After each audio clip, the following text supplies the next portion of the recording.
कांग्रेस के विधायक हेमंत कटारे जी के द्वारा ये जो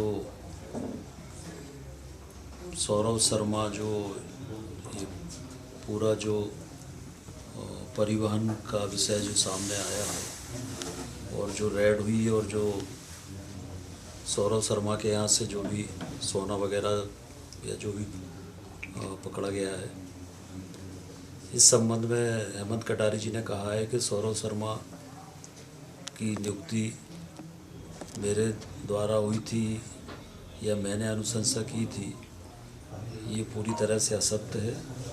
मैं पहले भी इस बात को कह चुका हूँ कि वो एक भी ऐसी नोट शीट दिखा दें कि जिसमें मैंने सौरव शर्मा की नियुक्ति की अनुशंसा की हो या अनुमोदन किया हो या सहानुभूतिपूर्वक विचार करने के लिए लिखा हो। मैंने कभी भी सौरव शर्मा की ना नियुक्ति की अनुशंसा की।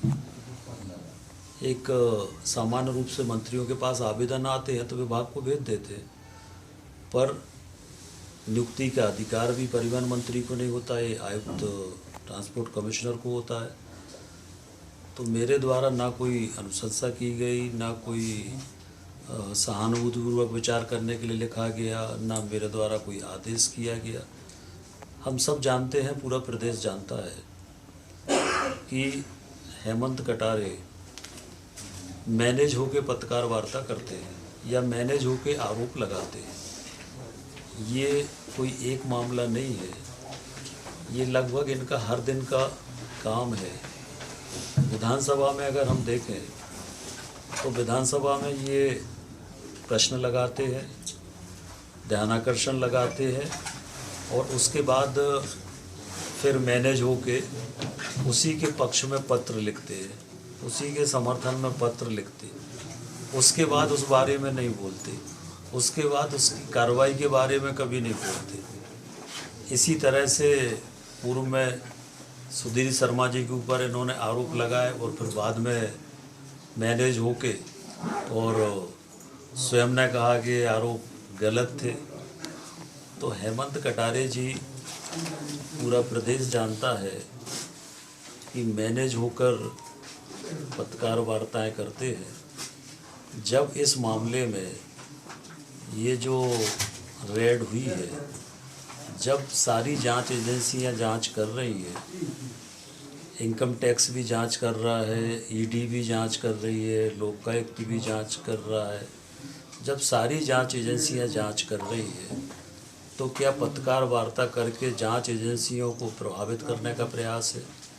क्या जो असली आरोपी है उनको बचाने का प्रयास है? क्या उनको बचाने के लिए ये सारा जो मामला है वो डाइवर्ट करने का प्रयास हो रहा है? पर मैंने पहले भी कहा और आज फिर कह रहा हूँ कि जांच में सत्यता आएगी और जो भी आरोपी है वो सारे आरोपी, उन पर कार्रवाई सरकार करेगी। जहाँ तक हेमंत कटारे जी का सवाल है, ये स्वयं 376 के आरोपी रहे हैं और 376 एक महिला पत्रकार की तरफ से ये केस रजिस्टर्ड हुआ था और उस केस में मुझे मालूम है कि उस FSL के माध्यम से वो जो पॉजिटिव रिपोर्ट थी रेप की, उसको किस तरह से नेगेटिव किया गया, वो पूरी कहानी मुझे पता है।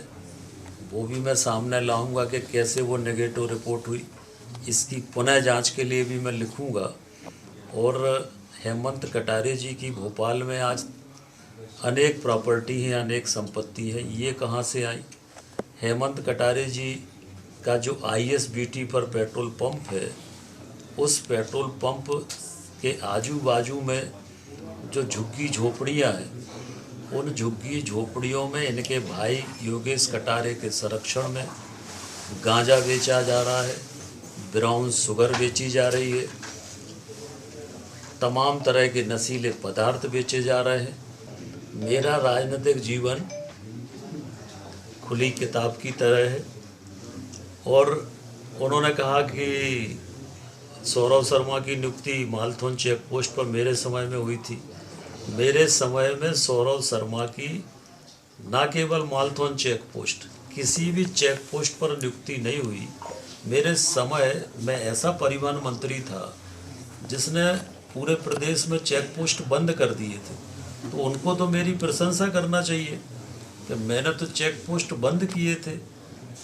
तो वो तो उल्टा प्रशंसा करने की जगह आरोप लगा रहे हैं। तो ये सब किसके कहने पे कर रहे हैं, क्यों कर रहे हैं, ये सब जानते हैं। और ये पूरी तरह से एक असली आरोपियों को बचाने के लिए मामले को डाइवर्ट करने की कोशिश हो रही है। और हेमंत कटारे जी से मुझे प्रमाण पत्र लेने की ज़रूरत नहीं है। ये पूरी तरह से मैनेज होकर ये पत्रकार वार्ता की है। हम इसके खिलाफ मानहानि भी करेंगे और ये क्यों हो रहा है, इसके पीछे कौन है, ये सबको मालूम है।